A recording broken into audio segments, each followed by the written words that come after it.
Valeu. Paz, meus queridos. Glórias a Deus. Você pode se assentar, fique à vontade, em nome de Jesus. Se puder, o louvor me acompanhar ali. Eu não trouxe o Juninho. O Rubinho, irmãos, o pastor Rubens, como é uma alegria para mim. A gente pôde contribuir, obrigado, meu querido, com 5 pães e 2 peixinhos na história ministerial do Rubens. E quando ele me mandou a mensagem que estava sendo ordenado ao pastorado, pensa numa alegria, porque é uma visão de reino, amém? Se é em Brusque, se é em Balneário, se é no Afeganistão, seja onde for, ver as pessoas crescendo, avançando, frutificando, para mim é uma alegria. Uma família preciosa, irmãos, um coração, vocês são privilegiados, né, de ter aí o Rubinho, né? A gente chama Rubinho porque da intimidade de tantos anos, de ter ele como parte da equipe pastoral. Vocês têm um homem de Deus, um homem que o caráter, que em dias atuais eu vou te dizer, hein? Ou coisa rara às vezes de encontrar dentro do próprio ministério, homens de caráter, homens íntegros, homens de uma palavra, é sim, sim ou não, não. E você, Rubinho, é uma alegria estar aqui. Vou confessar uma coisa, irmãos. Eu já ouvindo de uma série de viagens, a esfera apostólica é isso, né? A gente tem igrejas dentro do Brasil, fora do país. O apóstolo Pedro Medina, a mesma coisa. Então a gente se movimenta nessas igrejas o tempo todo. E eu cheguei do Tocantins ontem. Temos 2 igrejas filhas lá no estado. Fui visitar as 2. Cheguei direto para a nossa conferência macro de família, né? Nós temos uma conferência começou ontem.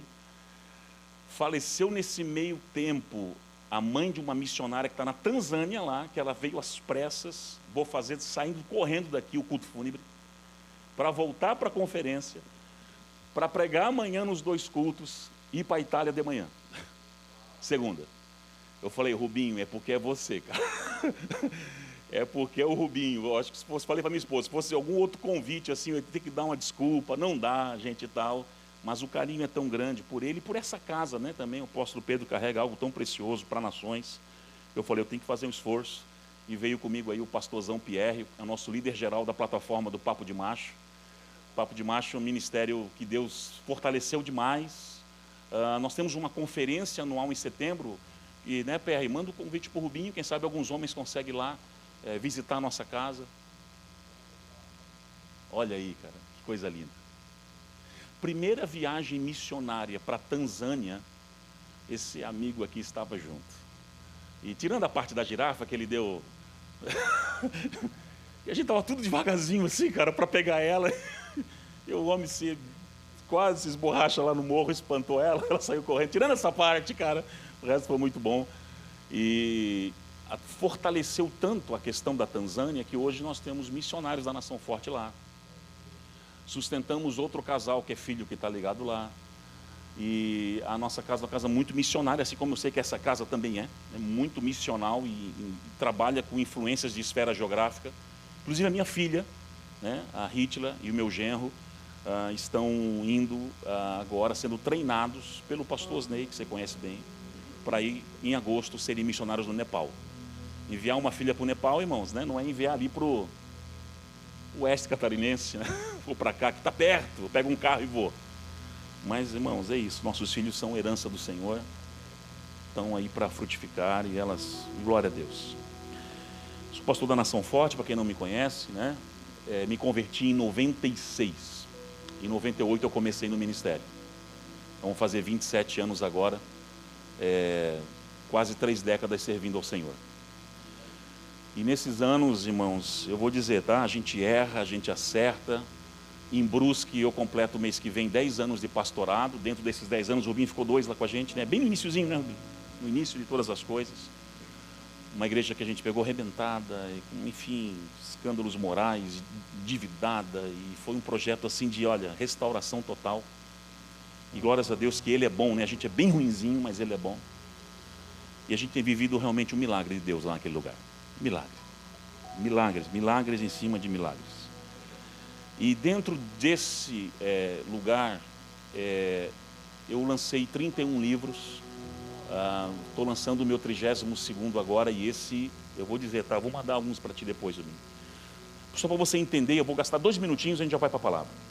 Eu sou um educador financeiro já há muitos anos. não só com a minha formação de administração, como administrador, gestor, consultor. Então eu ministro o mundo inteiro há 17 anos, treinamentos de finanças, em empresas, em igrejas, numa área que foi violentada, você sabe disso, por tantos mercenários. Eu sei que você está numa igreja saudável, o apóstolo Pedro é um homem íntegro nessa área, que pega princípios, mas irmão, dá uma volta aí fora que você vai se assustar. Então nós temos nas últimas décadas com muitos mercenários, roubadores, manipuladores, mas qual a diferença de um mercenário para um homem do reino em finanças? Sabe qual é? Mercenário geralmente impõe princípios, os homens do reino ensinam. Não é algo goela abaixo, é algo construído, como essa casa faz, constrói, alinha, aponta, ensina, e depois você faz o que você quiser. Então nós lançamos um manual de finanças, é o que eu ministro o mundo inteiro com ele, inclusive lancei em inglês a versão, a gente está entrando na América com força a partir desse ano agora. E eu trouxe poucos livros até, falei, Pierre, eu vou levar um pouquinho, assim, esse aqui é o meu manual de finanças. Bom, se você pegar esse manual de finanças e não ler, estudá-lo, sabe aquela papel, caneta, lumicolor, Bíblia do lado, internalizar os princípios, tentar aplicar, fazer uma introspecção, não tem como você não prosperar. Não tem, irmão, só se você não quiser. Porque você não cresce financeiramente coração em jejum, é com princípios bíblicos que norteiam finanças e a gente faz ainda muito instintivamente e sem conhecer a operacionalização de tudo. E uma boa mordomia e administração, que sem isso também não vai, tá? É 2 remos. E aí agora em julho eu vou fazer o lançamento nacional do livro Orçamento Doméstico, como colocar a casa em ordem. 77% dos brasileiros estão endividados. Nós somos uma nação endividada. E eu tive uma experiência em janeiro, o Senhor falou, pega os seus 5 pães e 2 peixinhos e contribua com essa geração de homens dentro da igreja que estão aqui. Então pensa num cara que está numa expectativa, irmão. Pensa um livro que eu escrevi com expectativa, como fosse o primeiro. E nós vamos fazer a partir de julho um lançamento nacional. Quem sabe numa próxima eu trago, Rubinho. Ou disponibilizo de alguma forma para os homens aqui. E a expectativa é grande, grande demais. Eu trouxe também, só dos 30 e poucos livros, fora dos filhos, da minha esposa. Nós somos uma casa editorial, né? Eu entendi que eu trouxe o meu manual de oratória para homens no seu... Eu escrevi não é bíblico, esse livro não é bíblico, ele é técnico. Tem muito homem que na sua vida profissional, como representante comercial, como ministro do evangelho do seu pequeno grupo, sabe muito, mas não consegue expressar o que sabe. Não é verdade? Esse livro é técnico, totalmente técnico. É um manual de oratória. Desde posição, microfone, olhar, desde movimentação, o que é certo, o que é errado, dentro do campo da oratória. Isso vai te ajudar muito. Porque o Espírito Santo direciona, é dele a unção, é dele a graça, mas nós podemos melhorar, amém, irmãos? Aperfeiçoar para que a frutificação seja maior. E os outros que eu trouxe foi 2 livros chamados, eu só trouxe esses 3.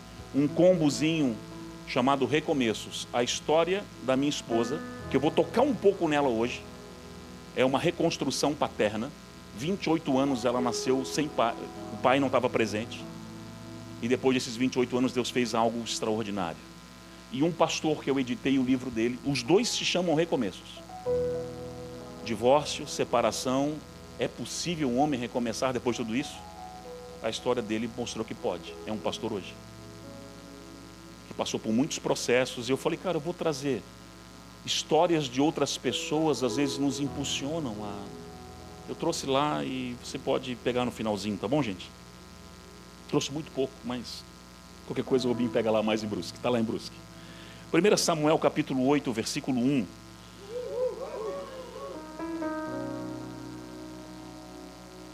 O que deu aí, gente? Amém. Pensei que vocês estavam vendo aqui o que estava acontecendo aqui. Pensei que estava alguma coisa... Essa palavra Deus me deu hoje de manhã, quando eu acordei. E eu quero falar sobre sacerdócio de uma maneira bem... O homem como um sacerdote do seu lar, usando o exemplo de Samuel. Anos atrás, Deus me deu essa palavra, ela bagunçou com a minha mente, porque eu sou pai de 4 meninas, amém? É isso mesmo, tem 5 mulheres lá em casa. Já ora por mim, já intercede, já ora, já estende as mãos, né? São 3 biológicas e uma adotiva.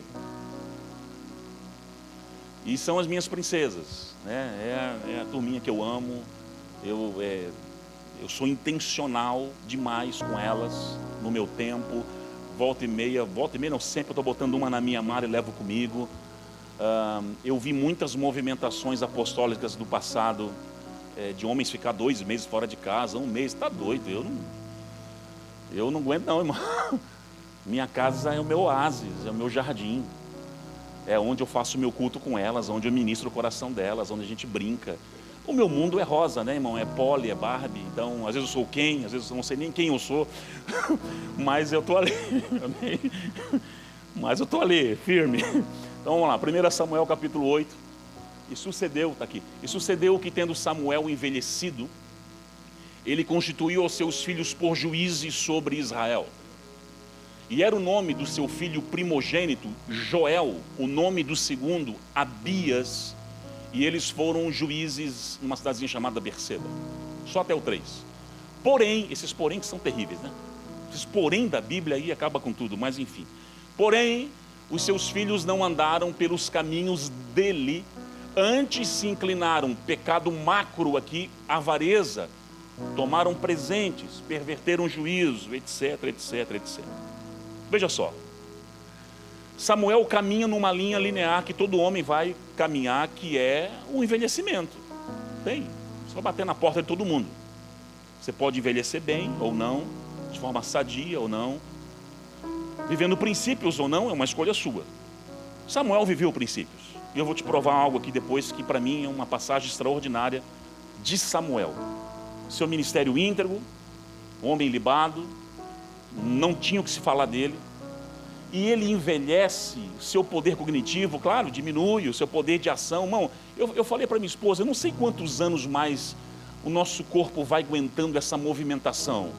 Eu passo às vezes mais tempo em aeroporto, em ponte aérea, do que qualquer outra coisa. Então eu volto agora da Itália, fico uns 10 dias em casa, já vou para o Japão, o pastor Perry vai comigo, a gente volta, e vai e volta, e vai visitar as igrejas na América, e volta, e vai não sei aonde, São Paulo, e volta. A maioria, igrejas filhas e treinamento de finanças.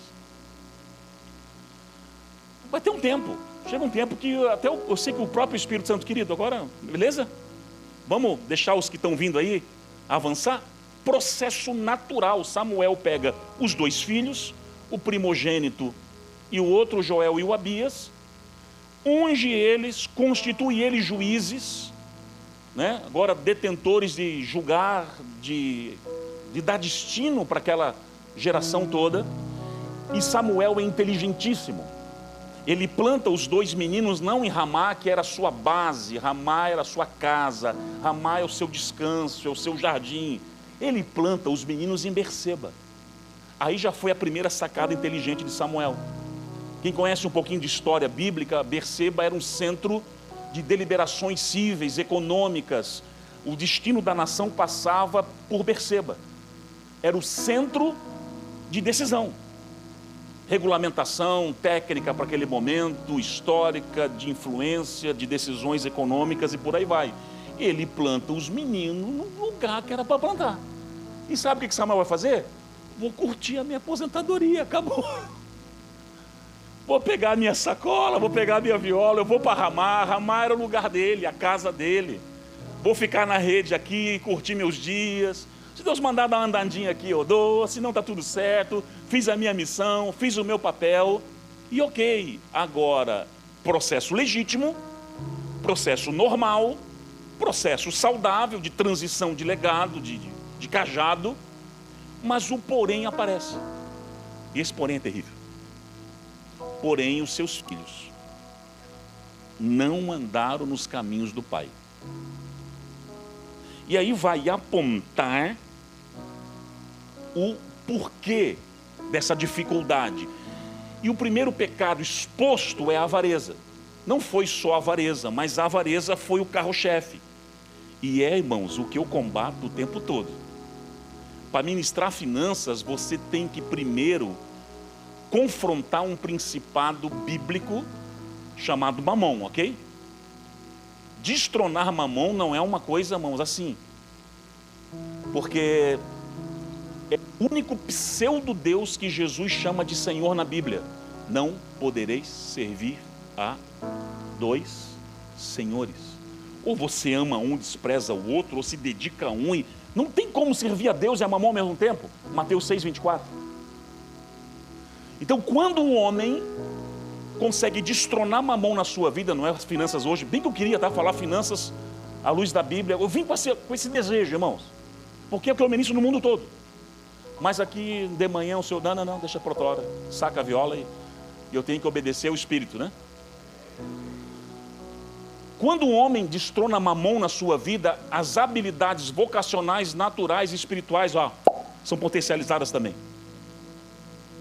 Mamon, ele tem um poder de segurar e trancar não somente finanças, mas habilidades espirituais que você carrega. Por isso, quando ele é destronado na vida de um homem, irmão, o nível de amplitude que ocorre é extraordinário, é fantástica.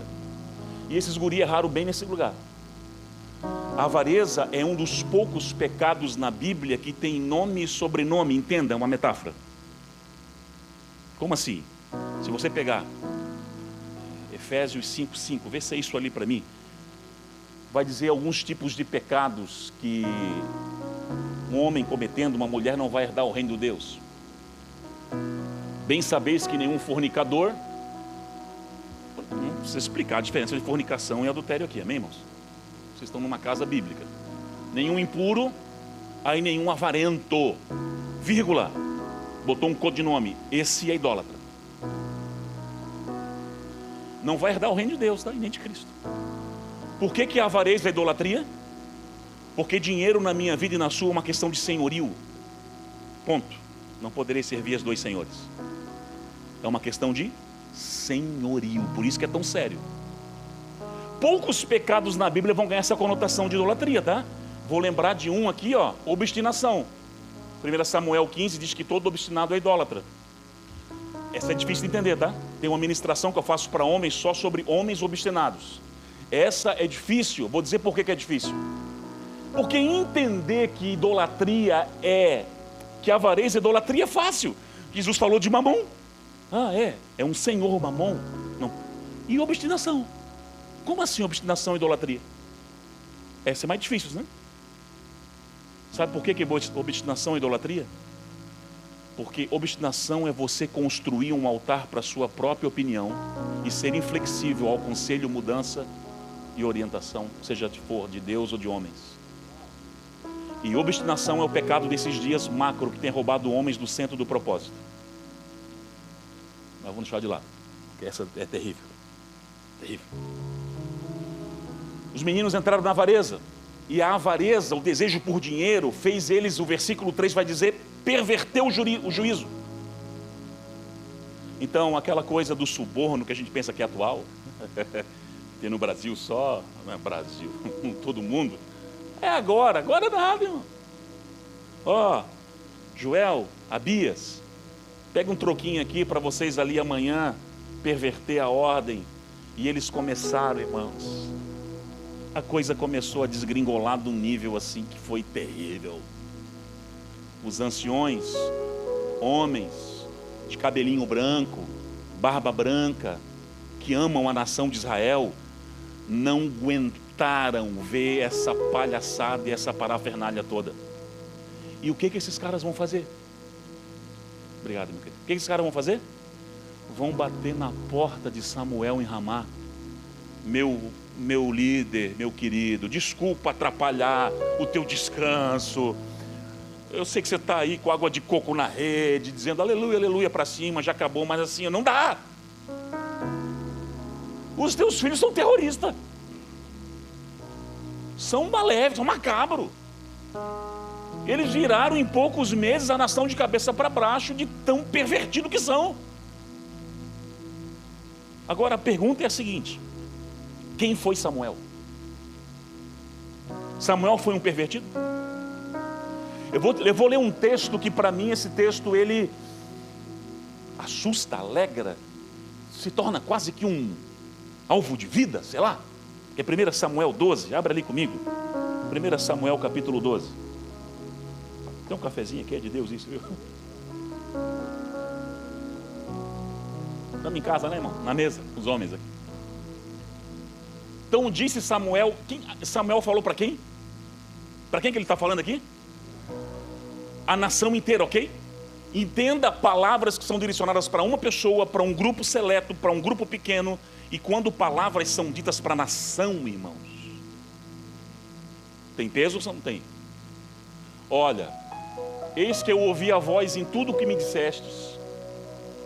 Eu coloquei sobre vocês uma coisa que eu não queria, um rei. Foi pedido de vocês. Não, pode deixar lá por enquanto. Eu não pedi. Foi vocês que pediram. E quando vocês pediram, você lembra do texto? O Senhor falou assim, calma Samuel, eles não estão rejeitando você, estão rejeitando a mim.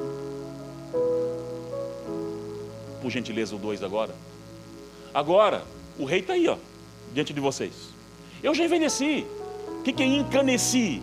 Os meus ossos já não dão mais um pique de 100 metros rasos. Não dá mais. Acabou. Eis que os meus filhos estão aí, ó. Mal acabado ou não, mas estão aí. Bem ruinzinho, mas estão aí. E eu andei de vós. Aí, olha essa frase. Eu estou diante de vocês. Você lembra da história da mãe de Samuel? Você lembra de Ana? A mulher que não podia ter filhos? A mulher que foi chorar no altar? A mulher que alcançou uma graça de Deus e que fez um voto com Deus? Se eu puder gerar, o meu filho vai estar no altar, o meu filho eu entrego para ti. Coisa linda, maravilhosa. Ela, mulher, comprou. E esse menino, lembra que ele desde pequenininho já ouviu Deus? E entregou uma profecia para o sacerdote Eli, já pequenininho. Desde pequeno eu estou diante de vocês. Vocês me conhecem, desse tamanho aqui, ó. Vamos lá. Eis-me aqui. Agora essa ele pegou pesado. O cara tem que ser macho alfa, mas tem que ser muito macho para falar um troço desse. Mas muito macho. Diante de uma nação ele fala assim, ó, eis-me aqui. Testificai todos contra mim agora, perante Deus, perante o seu ungido. Se um dia eu tomei boi de alguém, se eu peguei jumento de alguém, o que os filhos estão fazendo, né? Se eu defraudei alguém, se eu oprimi alguém, se eu recebi presente para encobrir os meus olhos, ele fala assim agora, ó, ele chama a nação toda para o pau. Cara, isso aqui tem que ser muito macho para fazer um negócio desse, cara. Desde pequeno até agora, sei lá, 50, 60 anos de vida, quantas décadas de ministério. Se um dia eu peguei uma moeda, vocês abrem a boca e falam agora e eu restituo, é agora. Cara, eu vou te dizer, cara, pelo amor de Deus, meu alvo de consumo, chegar no final da minha trajetória, sabe lá quanto que Deus vai permitir, não sei. Eu chegar a olhar para trás e dizer assim, diante da nação forte, diante da igreja do Senhor Jesus Cristo na terra, dizer assim, ó, se eu defraudei alguém, se eu roubei alguém, se eu menti para alguém, se eu peguei suborno de alguém, levanta a mãozinha e fala agora, porque eu faço o Pix agora. De quem é o teu Pix? Eu peguei um cabrito? Quanto que é uma cabrito? Eu vou pagar agora. E olha a resposta da nação. Disseram todos, e nada, tu nunca nos defraudou, tu nunca nos oprimiu, e tu nunca tomou de nós coisa da mão de ninguém. Pelo amor de Deus. Ô gente, sabe o que é 5, 6 décadas de nunca cometer um erro ligado a caráter? Sonho de consumo nosso ou não, irmão? A gente é falho ilimitado, sim ou não? É um sonho de consumo nosso, a gente chegar no final da nossa vida, olhar para a nossa família, olhar para nossa empresa, quem sabe tem empresários aqui, olhar para os funcionários e dizer, não, eu nunca abusei de ninguém não tomei nada não. Isso para mim é um alvo de vida. Se tem 2 textos que eu oro na vida, é esse e 2 Timóteo 4,7, quando Paulo fala, guardei a fé, combati o bom combate e completei a carreira. Fui até o final, no desenho de Deus para mim, eu fui até o final. Maravilhoso. Qual o problema então de Samuel? Foi não preparar a próxima geração. Como homem, ele acertou tudo no caráter, mas errou tudo na transmissão do cajado. Ele falhou na transferência do legado. Apesar de que eu sei que nossos filhos vão ter as suas decisões, vão ter as suas experiências, mas você vê pela própria história e construção de Samuel, que ele não é um cara presente numa questão de, você não vai ver uma transmissão de legado, você não vai ver nenhum tipo de investimento dele na sua casa. E vamos lá, legado se fala muito hoje em dia, sim ou não? Muito hoje em dia. E fala-se muito, inclusive, da transferência de... É a palavra que eu vou pregar no culto fúnebre agora. A dona Eva, essa senhora que partiu, ela não deixou uma herança monetária, mas ela deixou um legado. Os 2 filhos, o Everton, um obreiro fiel da casa de Deus lá, servo de Deus toda a vida, e a Belzinha, nossa missionária na Tanzânia. Ela deixou algo mais precioso do que ouro e prata. Ela deixou um legado de Cristo construído no coração dos filhos. Você entende? Dona Eva, ao fazer o culto fúnebre dela agora, não deixou milhões, herança, apartamentos, casas. Meu pai também não me deixou nada. Aliás, como as dívidas que meus irmãos tivemos que correr atrás e ajustar, para limpar a memória dele. Agora, o meu pai deixou 3 homens no reino. O 02 que eu chamo, eu sou o 01, tem o 02, é pastor da nossa unidade em Nova Trento. Não sei se vocês conhecem ali, Nova Trento, cidadezinha italiana. Nós temos uma igreja lá, Nação Forte, Nova Trento. E o 03 é o co-pastor dele, está sendo preparado para o pastorado e assumir a igreja lá no futuro também, para eu trazer meu irmão para a sede. Meu pai deixou o principal. Agora, qual é a figura principal? Herança é aquilo que eu deixo para alguém, legado é aquilo que eu deixo construído dentro de alguém. Ouro, ferrugem, tempo, não vai roubar isso. Eu construo o tempo todo no coração das minhas filhas princípios. Segunda-feira mesmo agora, a gente fez um culto em casa tão bacana. A gente pega uma pizza, vê um filme, mas o nosso momento de Deus foi tão gostoso. A minha esposa trouxe uma dinâmica tão poderosa, que a gente, um para os outros, escreveu assim, o que achava de bom e errado na lata de cada um. Aquela coisa assim, ó, o que você acha de qualidade no pai, o que você acha de defeito? E aí, em cada uma, para a gente se potencializar um ao outro, mas em amor, não com acusação. Foi tão gostoso. Elas falaram coisas para mim, a minha de 7 anos, né, minha caçulinha, eu gosto do pai quando ele está sorrindo, mas se ele ficou triste, eu não gosto. Falei, tá bom, filha, eu vou tentar não ficar triste, mas a vida impõe isso de vez em quando. A minha de 12 anos falou assim, pai, de vez em quando eu falo com você, você olhou para o lado, eu quero que você fale comigo olhando nos olhos. Eu falei, desculpa, filha, a partir de hoje vai ser sempre olhando nos seus olhos. Você já fez isso com a sua família, não? Pediram para eles analisar você, você vai levar um susto ou um coice, mas vai ser bom demais. Falei para o Pierre agora que de vez em quando, agora na volta da Itália eu vou fazer isso, eu marco um feedback com todos os integrados. Eu peço para eles avaliar como é que está a igreja, pontos positivos, negativos, como é que está a saúde relacional com os demais integrados, como é que está eu, na sua opinião. E eu deixo eles falar, cara. Tem coisa que não tem nada a ver, mas tem coisa que isso eu posso melhorar. Agora deixa eu te falar uma coisa, na transmissão do legado, quem é a figura mais importante? É a sua opinião. É o pai. E deixa eu te dar um dado assustador no Brasil. 47%, eu vi isso com um grande especialista em sociólogo, em questão de comportamento. 47% das pessoas hoje estão crescendo sem a figura do pai. Quando eu ouvi isso, eu falei, esse cara está errado. O meu primeiro momento foi assim, ó, pera. Não bate. Antes que alguém falasse alguma coisa, ele falou assim, ó, calma, eu vou explicar o que compõe os 47%. Aí ele falou, história da minha esposa, abandonada quando criança. O livro dela é fantástico, gente. O livro dela, agora na Itália, 65 igrejas italianas, o Conselho de Pastores de Roma se reuniu para fazer esse evento.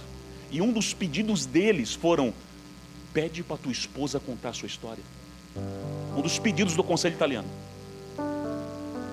Ela profetiza que um dia vai virar filme. Eu falei: vai, em nome de Jesus, vai virar filme. Foi abandonada. Alguns, divórcio, muito cedo. Não teve o pai dentro de casa. Querendo ou não, gente, a criança vai lá ser num lar agora que não é mais funcional, é disfuncional. Por mais que o pai se esforce, tente estar perto, leve final de semana. E eu sei que tem pais aqui guerreiros que fazem isso. A gente respeita a história de cada um, mas nunca mais será um lar disfuncional. Só que eu fui calculando assim, pais que vieram a óbito cedo, quem sabe foi o seu caso. Poxa, uma fatalidade, uma permissão, soberania de Deus. Você era pequenininho, seu pai foi. Não teve aquela figura paterna em casa. Mas eu fui calculando assim, tá, mas não fecha 47%. Exercício mental rápido, matemático? Pô, peraí, é como se metade dessa galera aqui, metade, nasceu sem a figura do pai. Eu falei: não fecha, não fecha. Daí ele falou assim: mas deixa eu trazer um outro dado. Existem os órfãos com pai dentro de casa. São órfãos, o pai está dentro de casa, mas são órfãos porque o pai não participa em nada da construção da vida dos seus filhos. Em nada. E se você aqui é solteiro, tem uma palavra para você aqui. E você vai ser um futuro pai. Quantos solteiros aqui que não são casados? Alguns. Você vai ser um pai. Eu vou dizer uma coisa, tá? Como eu queria ter ouvido isso antes de casar. Eu tinha errado menos. Vocês são privilegiados, tá? Por ouvir uma instrução dessa antes de entrar na esfera do casamento. Tinha errado bem menos. Os órfãos com o pai dentro de casa, que o pai nunca ora pelos filhos, o pai nunca ministra os filhos, o pai nunca chamou para conversar, para dialogar, para impor as mãos, para ungir, para declarar algo, para declarar uma bênção. Eu ministro finanças. Uns anos atrás eu chamei as 4 filhas, a Rita não tinha casado ainda, botei no sofá e falei assim: meninas, eu vou preparar vocês para serem milionárias. Eu vou treinar a mente de vocês para serem milionárias, para que vocês possam abençoar o reino, tocar missões. Aí até de 7 anos, aí sabe o que eu comecei a fazer? Dei cofrinho para aprender a poupar, princípios. Dei uma mesada para elas poderem entregar o dízimo na casa de Deus e cumprir o princípio do reino que é abençoador. Comecei a ministrar sobre oferta, comecei devagarzinho. Isso é fantástico. Então você entende agora que a maior função do diabo nesses dias é roubar o pai dentro de casa? Por quê? Porque um pai, ele dá 3 coisas para uma casa e para um filho. 3 funções basilares: provisão, proteção, destino. Proteção, provisão, destino. Só que a principal é destino. Se o diabo rouba o pai dentro de casa, é uma geração que cresce sem destino, sem saber para onde vai. E um cara que não sabe para onde vai, qualquer caminho serve. E qualquer caminho é perigoso. Vai te levar para longe do centro da vontade de Deus. Irmãos, eu prego há muitos anos, vão ser 27 anos de ministério. Rodei esse mundo todo, irmãos, rodo esse mundo inteiro. Agora a minha maior voz que eu oro, e eu erro, eu sei que eu erro. Eu quero ser uma voz primeiro dentro da minha casa. Se as minhas filhas vão dar umas cabeçadas lá na frente, eu não sei. Elas podem até dar, em nome de Jesus, que não deem. Graças a Deus, uma já está encaminhada, casou virgem, ela e o meu genro, se guardaram, estão indo para um campo missionário. Para mim é uma alegria ver o fruto na vida de uma filha que chamou eu e falou assim: pai, eu quero doar a minha vida para o Senhor Jesus no campo missionário. Cara, isso para mim é fantástico. Agora, se a outra chegasse: eu quero ser uma médica, tocar o reino com a medicina, não importa a área, eu quero ver elas com temor e tremor diante de Deus. Agora, se mesmo assim algumas quebrarem princípios, elas podem até quebrar por um tempo, mas aquilo que eu coloquei como base vai alcançá-las ali na frente. Não tem como elas fugir disso.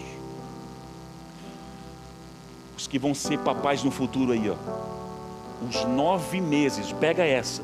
Provérbios 18, 21 fala que a morte e a vida está no poder da língua. Desde quando a minha esposa me ligou: meu amor, estou grávida. Os 9 meses eu coloquei a mão na barriga e declarei a Sara, minha primogênita: essa criança vai ser próspera, essa criança vai alcançar as nações, essa criança emprestará, não tomará emprestado, ela vai fluir nos dons. Os 9 meses impartindo para dentro daquela barriga vida. Ela pode onde ela quiser, né? Mas ela carrega decretos de 9 meses dentro daquela barriga. Você entende isso? O poder de uma palavra liberada sobre o lar, sobre a sua casa, sobre a sua família. E nós praticamos muito pouco isso, sim ou não? Na igreja é bom praticar, gente. Na igreja é uma beleza. Um ambiente profético, um ambiente que a gente levanta as mãos, fala em línguas, Hadouken aqui e tal, é uma beleza. Agora, eu tenho que ser macho dentro de casa. Não macho grosseiro, macho sacerdote posicionado. O caráter de um homem, eu não fico medindo pela quantidade de palavras que ele fala ou coisa, mas o que ele é com a sua esposa, o que ele é com seus filhos. Se ele é um bom pagador das suas contas, se ele costuma, se ele tem realmente, mas o foco hoje é em casa. Mas vamos lá. Qual que é o cenário hoje? Pai e mãe trabalham muito, sim ou não? As mulheres também, para ajudar no orçamento doméstico, e está tudo certo. A questão não é trabalhar ou não trabalhar. A questão é se ausentar da obrigatoriedade de ensinar, discipular e dar destino para os filhos. Eu lancei um livro anos atrás, esse eu não trouxe. Nós temos um kit família muito bacana sobre devocional no lar. É um dos livros que eu escrevi. A importância do devocional no lar. Eu falo muito do Family Day, o dia da família.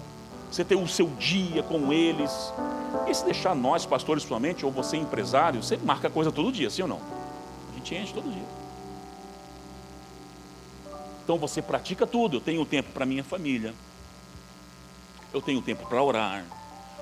O segredo é o equilíbrio na vida do homem, sim ou não? Eu tenho tempo para ser pai, para ser esposo, para praticar alguma atividade física. Eu faço jiu-jitsu há 9 anos, faixa marrom, amo. Ano que vem, se Deus quiser, eu pego a preta. Eu amo. Eu encontrei lá algo. Eu gosto de lutar, aleluia. Eu vou pro tatame lá, é uma loucura. O Rubinho lutou uma vez comigo, aí desistiu. O Rubinho, vou lá fazer um treino, daí a gente só deu uma enforcadinha assim, leve. Ele: não, pastor, não, você quer matar as ovelhas, pastor? Fugiu, nunca mais apareceu. Não, sabe quem apareceu lá agora para treinar com a gente? O projeto de genro lá, né? O Arthur está lá, Arthur, benção. Glória a Deus. Está indo lá com a gente. Nesse afã, e o pai entendendo, bom, a gente sabe quando está devendo para a nossa casa, sim ou não? A gente sabe que está devendo. A gente sabe que está devendo para o casamento, e vocês que são filhos, sabem que estão devendo para os pais. Porque o primeiro mandamento com promessa na Bíblia é: honra o teu pai e tua mãe, para que tudo lhe vá bem, prosperidade e longevidade. Você sabe quando está devendo em casa? Também com seus pais. Sabe quando não está bem respondão, está bem, não constrói mais nada junto com a família, com a casa. Você sabe disso. A gente sabe quando está devendo com os filhos. E aí sabe o que os homens dessa geração fazem? Porque sabem que estão devendo, sabem que não estão construindo o que deveria. Geralmente eles partem para 2 áreas. 2 áreas. Ou a lei da compensação, é a primeira coisa que eu vejo. O que acontece? Já que eu não consigo ter tempo com os filhos, eu vou presenteá-los com tudo que eles precisam. Então eu vou enfiar o videogame de última geração, eu vou enfiar a melhor boneca, eu vou enfiar o melhor tablet. Nada contra presentear filhos, amém? Eu amo. Às vezes eu vou pregar na América, eu falo: meninas, escolhe alguma coisa que vocês queiram muito. Eu quero um tênis aqui. Eu deixo de comprar para mim, para comprar para elas. É uma alegria para mim presenteá-las, trazer alguma coisinha para elas, para minha esposa. Agora, a lei da compensação é quando eu estabeleço na minha vida uma régua, que eu estou substituindo o tempo devido por coisas. aí é um assassinato. Quando eu não entro na lei da compensação, alguns pais entram numa outra lei chamada lei da permissividade. Tipo assim, eu já fico fora de casa há muito tempo, eu trabalho muito, viajo, não dá. Aí os poucos minutos que eu tenho em casa, eu vou usar corrigindo eles? Não. Então eu entro numa lei de permissividade. Eles pintam, embordam, fazem tudo e não tem limites. Você vai criar uma geração hedonista, fraca, Nutella, que só olha para o seu umbigo e não tem uma consciência de responsabilidade, de princípios, de deveres. Gente, é difícil ou não é? Não, vamos só entre nós aqui, homens. É difícil ou não é? Não, para mim é desafiador. Ser pai hoje é desafiador. Ser marido hoje é desafiador. Jesus amado, ser um sacerdote hoje é desafiador. Ser filho hoje é desafiador. Mas Deus está trabalhando num resgate lindo. O Vem Se Tu É Macho aqui, o nosso papo de macho lá, os legendários ali. Coisa linda ver movimento de homens sérios no Brasil, cara, eu me apaixono por isso. Para resgatar o quê? O sacerdócio. Não é verdade, homens? O sacerdócio. Coisa linda isso, gente. Porque nós precisamos que os homens voltem a tomar a posição que lhe é devida biblicamente, o sacerdócio. E o sacerdócio começa dentro de casa. Aliás, não é isso que a Bíblia fala para os pré-requisitos básicos de um ministro do reino de Deus? 1 Timóteo capítulo 3, aquele que almeja o episcopado, excelente obra almeja, ok? Ele deve ser marido de uma só mulher, deve ser isso, deve ser aquilo, e deve governar muito bem a sua própria casa. Porque senão, como poderá pensar em governar, versículo 4 e 5, alguma coisa fora disso? É interessante que qual é a geração que veio antes de Samuel, gente? Você lembra? O sacerdote Eli. Você lembra dos filhos? Ofni e Finéias. Pelo amor de Deus, ali foi tenso. Filhos pervertidos ao máximo. Filhos que eu vou te dizer. Olha, Joel e Abias, eu acho que ficavam era estagiário perto de Ofni e Finéias. E Eli, o sumo sacerdote, complacente. Tanto que quando um profeta bate na casa de Eli, sabe o que ele fala? Sabe qual é o teu problema, sacerdote? Você está honrando mais os teus filhos do que a mim. E você ama a mais eles do que a mim, e por isso não coloca limite, não os corrige, não os traz para um alinhamento. Isso é terrível.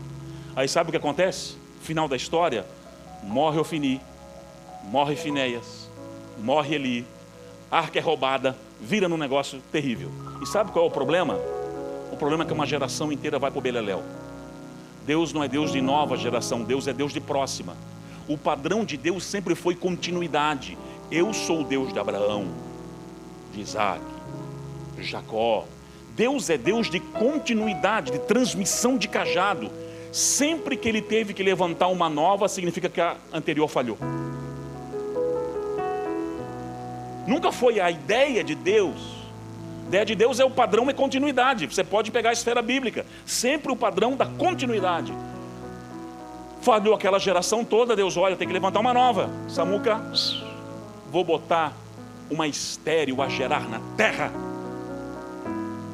para que me gere um sacerdote para essa geração. Mas o problema é que Samuel também falhou, cara. Ele acertou em tudo no seu caráter, mas também falhou na transmissão desse legado para a próxima. Deus tem que levantar uma nova. Ele até unge o cara, mas um cara também atravessado. E Deus tem que levantar uma nova, até que chega um homem segundo o coração de Deus. Falho toda a vida que nem você, mas ele alcançou o coração de Deus de uma forma diferente, pela sua postura, o seu amor. Você sabe disso. Você sabe disso. Aí sabe o que agora é interessante, gente? Eu já preguei isso na nossa igreja. Preciso pregar de novo, inclusive, sobre isso, né, Pé? Preciso. Depois de ouvir isso, alguns homens me procuram em gabinete pastoral às vezes, ou numa cantina no final do culto, desesperados. Sabe qual é a pergunta? O que eu faço? Eu perdi o coração da minha família faz horas. O que eu faço? Meus filhos já estão casados. E eu entendo que eu não fui aquilo que eu deveria. Irmão, não entra também num lugar de culpa e de querer sair daqui e se focar no pé de goiaba. Não é isso. O diabo é acusador. Quem sabe você está vivendo uma plenitude do Espírito é agora. Mas sempre há possibilidade de melhorar, de consertar, de fazer até... Eu já pedi perdão para minha filha. A Sara, principalmente, é a primeira primogênita, é onde a gente mais erra, mais acerta. Recentemente, eu chamei ela, corrigi ela de uma forma, numa situação muito desagradável, que eu vi que ela se posicionou errado, mas eu passei um pouco do timing. O que eu fiz? No outro dia, entrei no quarto, sentei na frente dela: filha, me perdoa. Eu não tenho direito de ofender dessa forma. Perdoa o pai, eu amo você. E eu quero construir os princípios, mas de uma forma sadia. Eu não quero perder o seu coração. Porque se você perder o coração para os seus filhos, o primeiro vagabundo ali na esquina vai aproximar e vai roubar e vai levar para um caminho tortuoso, sim ou não? É a lei da associação, sim ou não, pai? E quem sabe está passando um filme na sua cabeça agora, tá? Não está passando um filme agora na cabeça de alguns, não? Mas dá tempo. Dá tempo. Ah, mas o meu filho é bebezinho, então já começa... Ainda que ele não entenda os princípios, começa ali. Eu sou só um filho dentro de casa. Começa a praticar o caminho inverso, abençoar os pais. Eu sempre fiz isso com meus pais, gente. Sempre. Porque assim, a gente paga pizza para todo mundo. E qual foi a última vez que você pagou uma pizza para os seus pais? Você entende? Honra é uma equação matemática. R mais I igual a H. R, reconhecimento. I, investimento igual a honra. Todo o processo de honra para ser completo nessa terra vai necessitar de algum tipo de investimento da sua parte. Eu sei que é muita informação, mas vamos lá. Algum tipo de investimento. Um dos capítulos, o capítulo final do meu livro, eu trabalho sobre a honra como fator ignitivo de finanças. Outra área que foi deturpada no Brasil por mercenários. Mas não é porque ensinaram algo errado que não tem a forma certa de se fazer, meu irmão. Tem a forma certa, tem a forma bíblica, tem a forma genuína de se fazer. Tem. Aí os pais me procuram e perguntam: o que eu faço? E olha que eu tive assim uma dificuldade de responder isso. Vou confessar para vocês. Porque não é pilim pim pim, amém? Pá! Até que o Senhor me deu um texto. E nesse texto eu entendi que era o início de uma resposta para esses homens. E eu quero compartilhar aqui com vocês hoje. Amém? Está no Salmo 127. Vamos lá.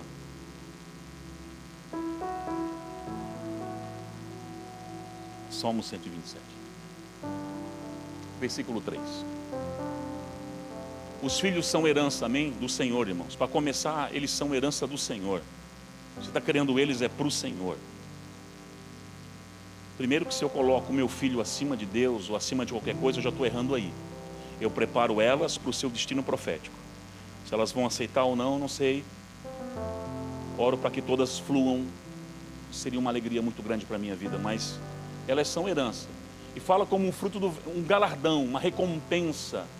O fruto do ventre, os filhos. Aí vai dizendo no versículo 4, eles são... Cara, olha que interessante. Aqui é a mecânica da flecha. Um dos livros antigos que eu lancei também foi Flechas da Aljava, que eu falo sobre educação de filhos. Agora eu lancei uma nova versão. É que eu não trouxe tudo, irmãos. Uma próxima vez eu venho preparado, amém? Eu venho preparado. Eu tenho um manual de educação de filhos, que eu desenvolvi com a minha esposa. Dicas práticas, essa eu devia ter trago. Essa eu vacilei. É que também eu recebi a palavra na vinda, né, irmão? Não sabia nem o que eu ia falar também direito. Mas assim, essa eu vacilei. Se vocês precisarem, pede para o Rubinho, procuram ele traz alguns livros para vocês aqui no próximo encontro. Tá bom? Os filhos são como flechas. A mecânica da flecha foi a resposta que o Senhor começou a gerar no meu coração para aqueles homens. E aí o versículo 5 fala assim, ó: bem-aventurado homens que encher deles a aljava. Ou seja, as flechas são os filhos, né?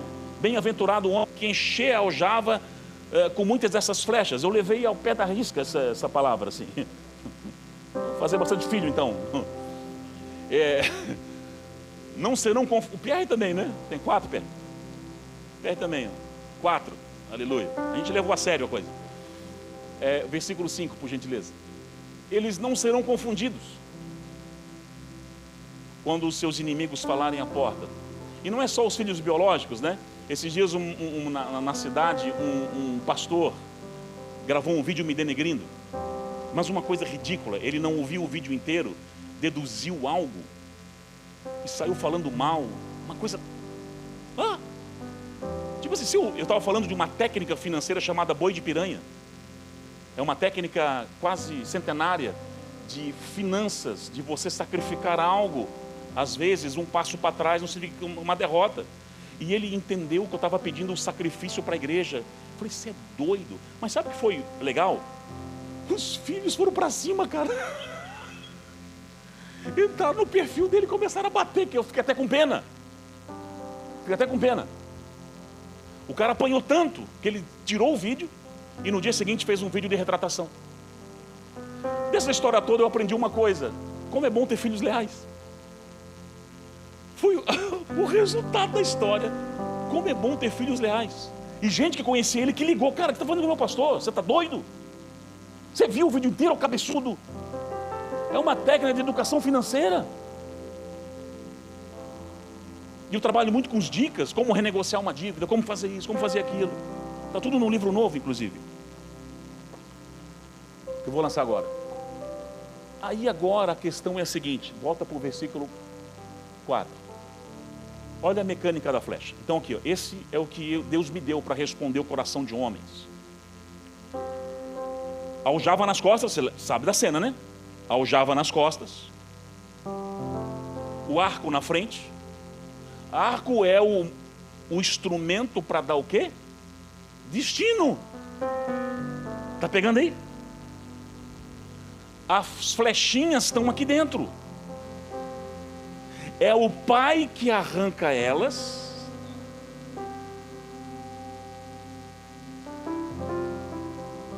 Bota no arco. E vai mirar para o alvo. Irmão, isso aqui é muito forte, porque é a minha função sua e com você. Mas espera aí. É nossa responsabilidade fazer esse movimento aqui, ó. Vem cá, filho. Eu vou te botar no arco. Isso é para os filhos biológicos, espirituais. É o que eu procuro fazer. Agora, qual que é a mecânica da flecha? É esse movimento aqui, ó.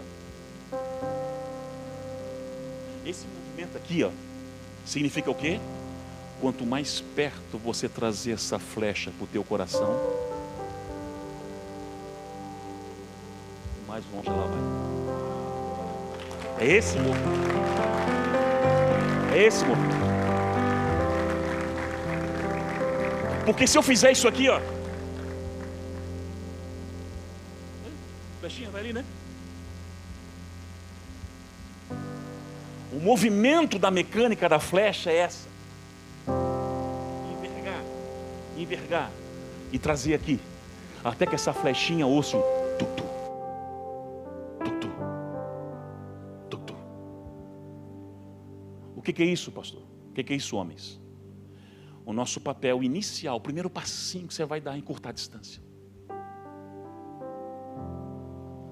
Tente entrar no mundinho deles, ver o que eles ouvem, o que eles estão assistindo, se interessar um pouco mais por aquilo que eles gostam ou não gostam, trazer mais para perto. Pais, eu vou dizer uma coisa para vocês. Se você tiver que fazer, inclusive, o filho pode estar casado já, está lá casado, mas se você entender em Deus depois desse culto, que inclusive você precisa bater um dia lá na casa dele, isso não é feio, isso não é se diminuir como sacerdote. Você sentar como eu já vi pais fazendo. Irmão, eu teve um testemunho depois de uma mensagem dessa que mexeu comigo. O homem, 78 anos. Ele veio chorando para frente de um jeito e falou assim: cara, eu não fui um bom pai. Eu priorizei mais a minha carreira do que os meus filhos. Eu não fui presente. Eu fui avarento. Meus filhos queriam alguma coisa, às vezes eu não comprava, mas botava uma roda melhor no meu carro. Nunca faltou nada na mesa deles, eles cresceram, casaram. Eu tenho uma boa relação, às vezes eu vou na casa deles, eles vêm na minha. Mas eu sei que eu fui falto, pastor. Mas aquele homem chorava, mas chorava de um jeito. E quando o Senhor falou da mecânica, pastor, quando eu vi a flecha vindo, eu vi o que eu tinha que fazer. Sabe o que esse homem fez? Os filhos moravam em outra cidade. Ele pegou o carro dele um domingo de manhã. Filho, eu estou indo aí. Os dois moravam perto. Foi almoçar com um. Meu filho, senta aqui na sala. Os netinhos juntos. Fico aqui. Ele foi na lavanderia, irmãos. Aquele homem pegou uma bacia. Ele sentou na frente dos filhos e falou assim. Ele se ajoelhou na frente dos filhos. Perdoa, eu não fui um pai bom. Não fui. Eu não fui. Ele tirou a meia do filho. Começou a lavar, desesperado, o pé. Me perdoa. Se eu puder remir os meus últimos dias, eu quero ser aquilo que eu não fui. Aquele filho, ele não chorava, ele urrava. Ele urrava, ele não chorava, ele urrava. É como se passasse 40 anos da vida dele a limpo naquela bacia. E sabe qual foi o resultado? Aquele filho se posicionou para Deus com uma violência, porque só faltava o pai ir até lá. E dizer, agora eu quero te abençoar. Eu abençoo você, eu abençoo a sua esposa. Eu nunca fiz isso. Eu abençoo os teus filhos, os meus netos. Que você frutifique. Tem filhos nossos que estão amarrados em ciclos que não vão para frente nem para trás. Porque a gente não os abençoou, nunca decretou uma palavra sobre eles. Ele pegou o carro, dormiu ali, foi para outra cidade, e fez com outro, e fez com outro. Eram 3 filhos. A vida dos 3 começaram a andar com mais força. Talvez é o que você vai ter que fazer.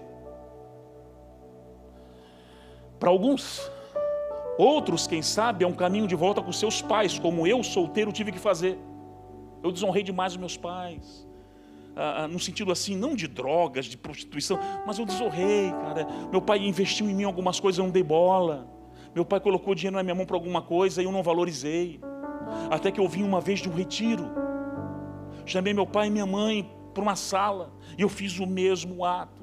Falei que os amava, que eu queria honrá-los até o último dia da sua vida. Meu pai faleceu em 2019, e eu honrando sempre. Minha mãe da mesma forma. Ainda é viva, diaconiza na nossa igreja. Filha, mulher de Deus, mulher de oração. Todo mês eu oferto na vida dela, porque eu sei que é um corbã, uma oferta de honra. Eu oferto todo mês na vida dela. Já levei minha mãe até para Israel comigo. E eu não sei, quem sabe você não deu tempo ainda de errar muito, porque os filhos são pequenos. Então você vai começar agora, de forma preventiva, a olhar intencionalmente para os filhos e orar. Quem sabe a sua esposa, olhar para o lado, valorizar ela um pouco mais, investir nela, no chamado dela. Eu tive um tempo que eu fui egoísta demais. Lá no início do ministério eu investia muito em mim. Eu comprava cursos, eu fazia isso, eu olhava para minha esposa carregando um chamado poderoso. Cara, o que eu estou investindo nela? Não estou investindo nada. Hoje, eu sou o maior incentivador e investidor no chamado da minha esposa. Ela falou assim, esses dias ela me mostrou, meu amor, tem um treinamento nos Estados Unidos, em Texas, que é o meu sonho fazer. Eu falei, não, então vamos ver aqui. Juntei milha aérea, não sei o que, juntei aqui, e tenho igrejas lá que vão ajudar. Resumindo, irmão, eu nem vou gastar quase nada. Só com milha eu comprei aí de volta, e ali, lá mesmo já ganhei. Ela vai. Eu falei, não, você vai. Você vai investir no seu chamado, você vai investir naquilo que você carrega, porque uma esposa posicionada, cheia de Deus do seu lado, é um canhão de aceleração para o seu chamado e para o seu ministério. É um canhão. Uma esposa cheia de Deus, que é amada, que é respeitada, valorizada na sua identidade, no seu chamado, e vê que o marido tem apoiado, tem incentivado, não sendo um castrador, mas um incentivador. Irmão, nós somos uma só carne. Quando você está investindo nela, você está investindo em você também. Você viu que é só mudar o parâmetro, é só mudar um pouco a linha de entendimento, e você começa a ser intencional em toda a sua casa, em toda a sua família. E é um clamor, irmãos, é um clamor hoje no mundo inteiro, homens posicionados. É um clamor no mundo inteiro. Eu estou embarcando para a Itália segunda para fazer basicamente seminários de finanças. Mas 2 igrejas falaram assim: pastor, posso diminuir um dia o seminário? Pode, você quer fazer o quê? Um dia só para homens. Está difícil, pastor.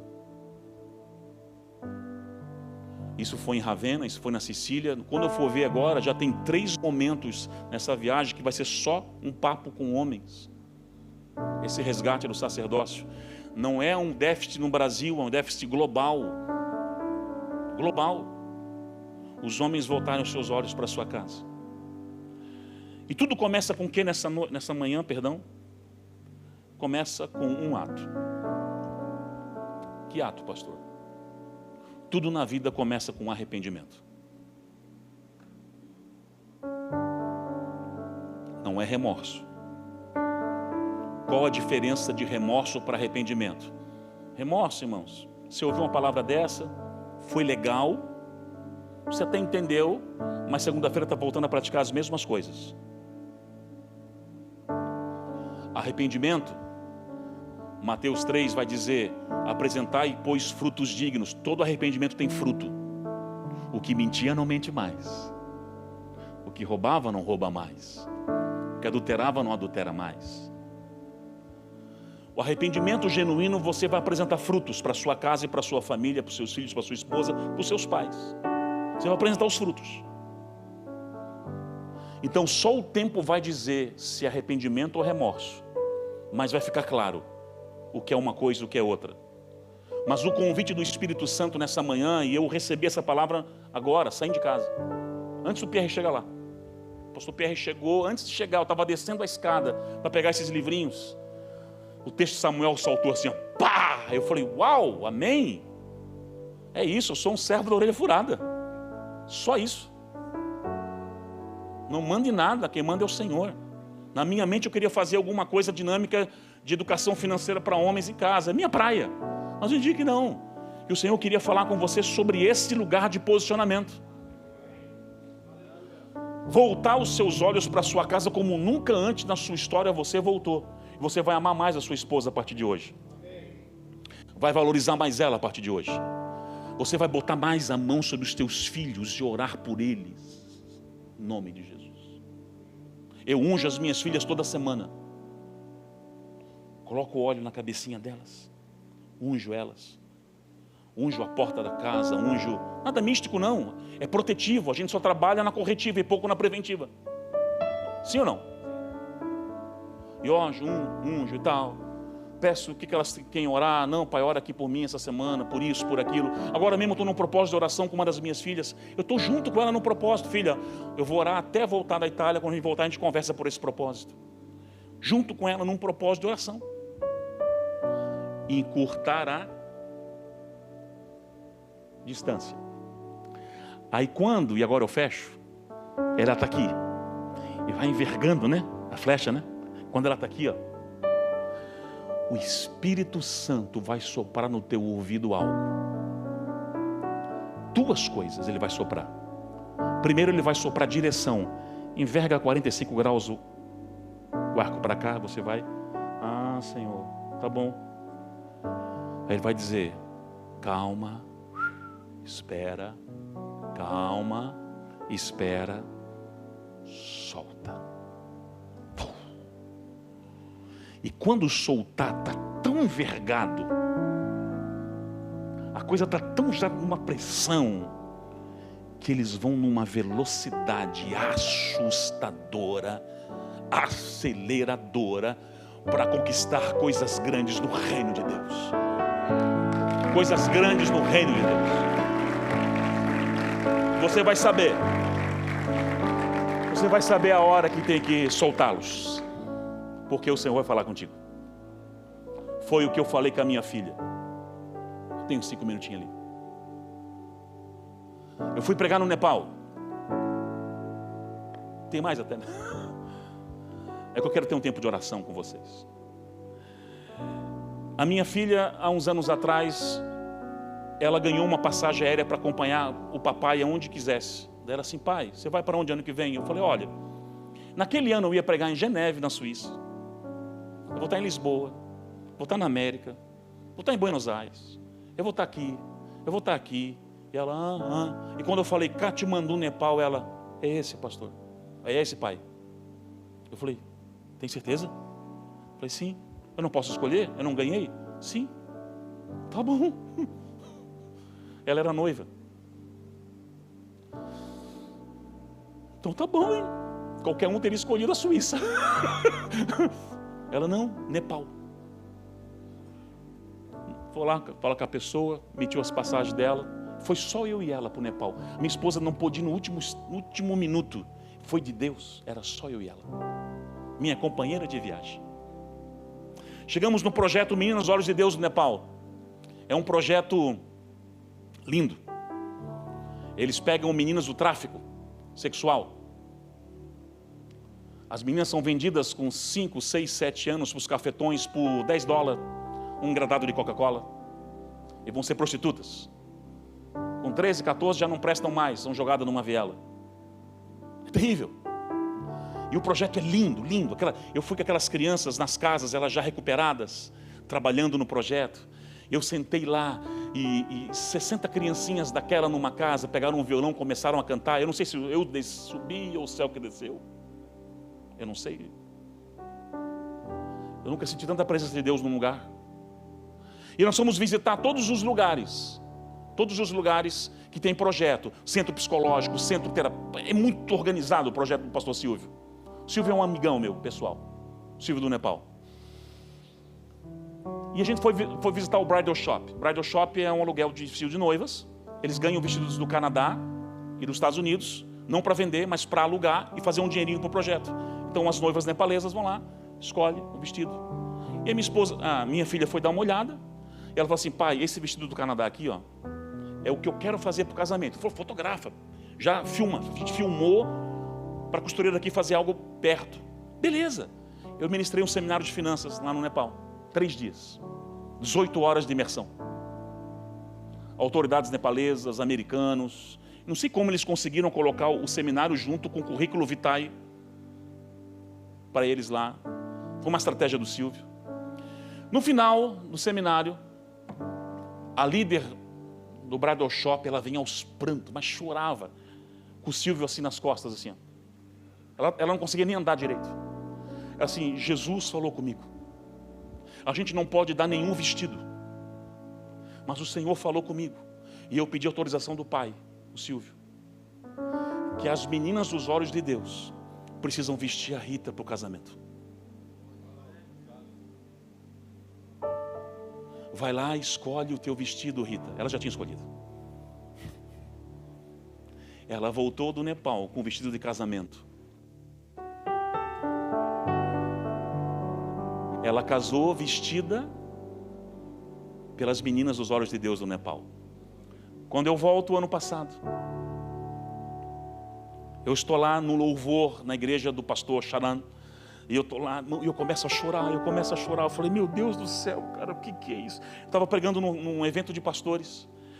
Por que eu estou amando tanto essa terra? Eu não sei. É a mesma coisa com a Tanzânia, foi, Rubinho, né? A gente se apaixonou por aquele lugar e a nossa conexão é até hoje. Eu não sei o que aconteceu, que eu amo tanto esse lugar. E o Senhor falou comigo de uma forma avassaladora. É porque você vai plantar uma filha nessa nação.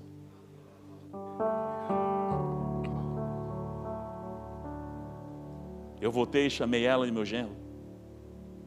Tinham acabado de casar, em março, ano passado. Eu chamei eles em junho. Olha, o pai falou isso, Deus falou isso com o pai, mas só vamos orar. O meu genro é missionário toda a vida, filho de pastores argentinos, missionários a vida inteira. Então ele foi criado no trecho. Ainda fui pegar um genro, metade argentino, metade brasileiro. Tem uns argentinos gente boa aí, irmãos. Viu? Temos uma igreja na Argentina. Só que eu falei assim, Júnior, Dario Júnior, o nome dele. Júnior, olhei nos olhos deles. Pelé ou Maradona? E ele, Pelé, pastor, Pelé. É que ele queria casar. O Messi é bom, melhor. E brincadeiras à parte, o meu genro levantou e falou assim: eu vou amanhã se quiser. Doido da vida. E minha filha, eu já tenho falado conosco, pai. Só que eu falei, não se manda um soldado no primeiro ano de casado para a guerra. Eu vou treinar vocês primeiro. Não é prudente. Vocês têm que aproveitar pelo menos um ano o casamento. Se fortalecer como casal. Tudo na questão no campo é uma estratégia. Então eles foram, e agora eles estão morando exatamente num lugar chamado Camp África, que é em Roberto Leal, 3 meses, sendo treinado pelo Xerec lá, o gigante, o pastor Osnei da Tanzânia. Ele mora no alto de uma montanha agora, só treinando missionários. A ideia dele é, ele assim, eu cansei de receber missionários despreparados no campo, que fica um tempo e volta sem preparo. E eu falei, pastor, manda teu filho, tua filha e teu genro, que eles vão ser minhas primícias. Eu vou treiná-los 3 meses. Depois disso eles vão fazer 1 mês de intensivo de inglês, em julho, porque Nepal, o básico tem que ter o inglês. Em agosto eu levo eles pela mão lá. Tem a hora certa que o pai vai dizer assim, agora solta. E você vai ouvir isso, Rubinho, da tua filha. Você vai ouvir. Vocês vão ouvir. Vai chegar uma hora que ele vai dizer, solta. Essa é a minha filha adotiva que está indo. Não diferencio ela. Ela é tão encharcada com nós, desde sempre. Eu ia acabar aqui, mas eu preciso contar a história dela, gente. O relógio me diz que eu tenho tempo ainda. Posso contar em 5 minutinhos a história dela? Como ela veio parar na nossa casa? A Rita nasceu em Guararema, interior da Bahia. A mãe morreu logo depois do parto. O pai já tinha fugido com outra antes mesmo dela casar. Ela foi criada pela avó na roça. Tem coisas que eu não posso falar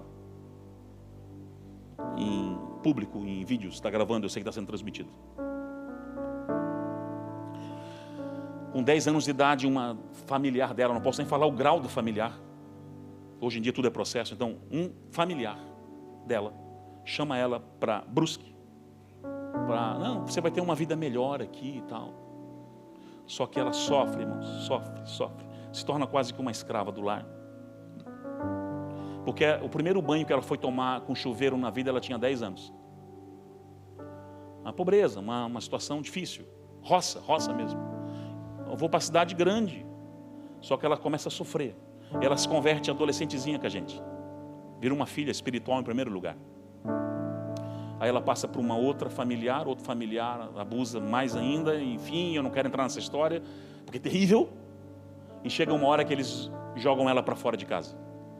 Você vai morar na rua, não gostamos mais de você. Mais ou menos assim. Nós, bom, igreja é igreja, né?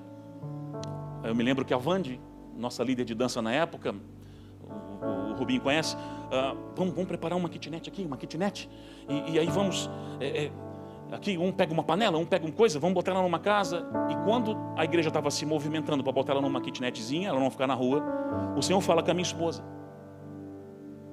traz ela para casa e cuide como se fosse sua filha. E ela veio falar comigo, eu disse, não é bem assim, meu amor. Eu posso ligar aqui para 3, 4 empresários, a gente deixar 1 ano essa kitnet paga.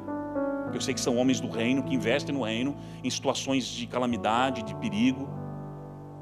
Tem os caras que são ponta firme sempre.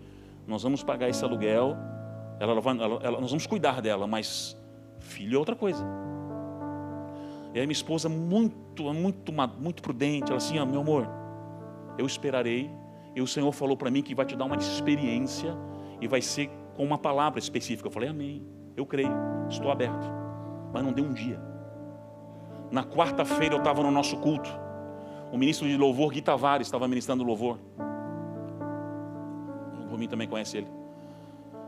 E aí eu tive eu quero acreditar que foi a maior experiência da minha vida desde 96 no Evangelho. Foi a maior. Eu estava no primeiro banco, como os pastores ficam, normal. E eu vejo que vem uma bola de nuvem lá de trás. Quando eu olho assim, eu apavoro, está pegando fogo. Incêndio. E eu olho assim, todo mundo no louvor adorando. Eu falei, vocês não estão vendo? E está vindo na minha direção aquilo.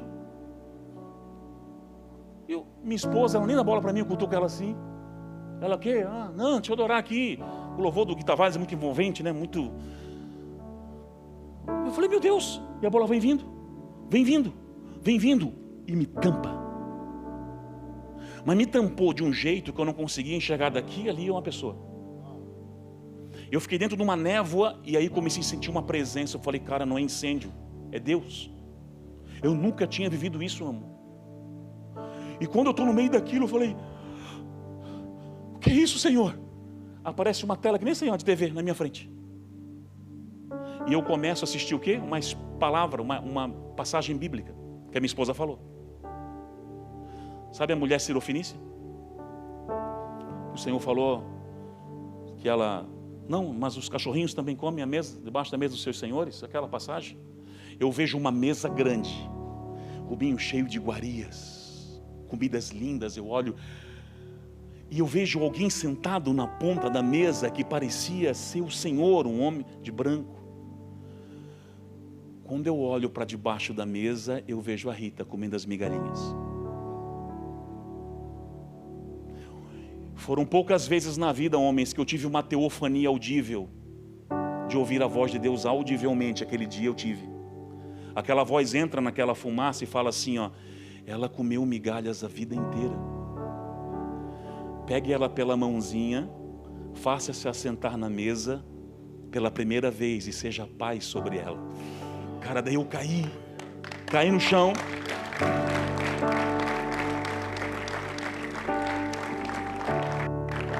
Caí no chão. O pessoal, o pastor está bebendo todas no espírito, deixa ele aí. Ninguém nem sabia o que estava vivendo, irmão. Uma coisa fora. E eu ali desesperado, quando eu levantei, só queria saber onde é que ela estava. Onde ela estava? Nós estávamos no meio de uma formatura da Esther. No outro dia seguinte eu falei com ela. E aí começou todo um processo. Quando ela veio para casa, ela queria ser o quê? Uma escrava. Eu falei, não, você é filha. E você vai ser filha. A minha pequenininha, tinha lá, não sabia nem falar direito na época. Isso faz uns, sei lá, 6, 7 anos, nem lembro agora. A minha pequenininha, a Catarina, que vai fazer 8 anos agora, ela falava só mamã, papá, dedeiro, falava muito pouco. E quando a Hitler entrou dentro de casa, ela assim, Mo. Eu falei, não é Mo, é Rita. Não sabe falar Hitler? Fala Rita, não, ela Mo. Não é, amor, eu cansei de insistir com ela. Então chama amor mesmo. Eu não entendi. Desde o primeiro dia, a minha pequenininha olhou para ela e estava chamando de amor. Porque o Senhor falou, eu vou colocar uma expressão do meu amor dentro da sua casa. Para que você dê destino. Então, a gente começou a ministrar o coração delas, as fraturas, os traumas. E foi processo. Menina sempre foi obediente, guardada em tudo no Senhor. Mesmo com os traumas todos, ela nunca foi rebelde, nunca foi desobediente. Sempre guardada em Deus. Tirei a carteira, me lembro a primeira vez que ela dirigiu. Fizemos a documentação, você vai ser minha filha no papel. Não é negócio assim de não. Só que assim, irmãos, a avó dela tinha pego ela lá da Bahia, foi até o Rio de Janeiro, botou quase que uma faca no pescoço do pai, falou assim, ou você assina e reconhece pelo menos ela, eu dou um pau. E o pai, o filho, pelo menos para honrar a mãe, assinou. Então, para eu poder exercer a paternidade, tem que haver a renúncia da paternidade atual para o exercício de uma nova. Isso é burocrático, irmão. Demorou alguns anos, porque a gente não achava o pai dela. Até que ele, não, vai, conseguimos. Eu me lembro quando chegou o documento. Hitler, Cantelmo da mãe e o Estel do pai. Fizemos uma festa lá em casa. E eu falei, agora eu vou fazer a tua cidadania, porque a nossa família é de Luxemburgo. Hoje ela é cidadã de Luxemburgo também. E aí, hoje vendo essa menina que comia a migalha debaixo da mesa, sendo uma voz lá no Nepal. Vale a pena você investir na próxima geração, irmãos. Vale a pena. Vale a pena você investir nos seus filhos, você investir na próxima geração. Vale a pena você gastar tempo e gastar recursos com isso. Vale a pena você gastar tempo com isso. Ontem ela estava lá em casa. As meninas amam ela. As irmãs é como se tivesse nascido tudo junto. Amam, abraçam, cheiram. A minha pequena gruda no pescoço. Não vai agora não, Rita. Fica mais um pouco. E a pequena falou assim: a Rita vai morar muito longe, pai, dá para ir de carro? Eu falei, não dá. Vai ficar um pouquinho longe para você visitar ela, mas calma que eu te levo para visitar ela lá. Aí agora vê os dois agora estão com o tiquetezinho de missionários. Aquele, né? Ajude a missão Ásia. Eu olho assim, eu falo, que legal. Estão levantando mantenedores agora, que é uma beleza. Aquela coisa toda gostosa do missionário nos primeiros passos, deixando eles viver todo o trajeto, cada coisa, para eles poderem viver essa experiência. Irmãos, então eu não sei como você vai começar hoje, mas eu queria que você ficasse de pé comigo em nome de Jesus.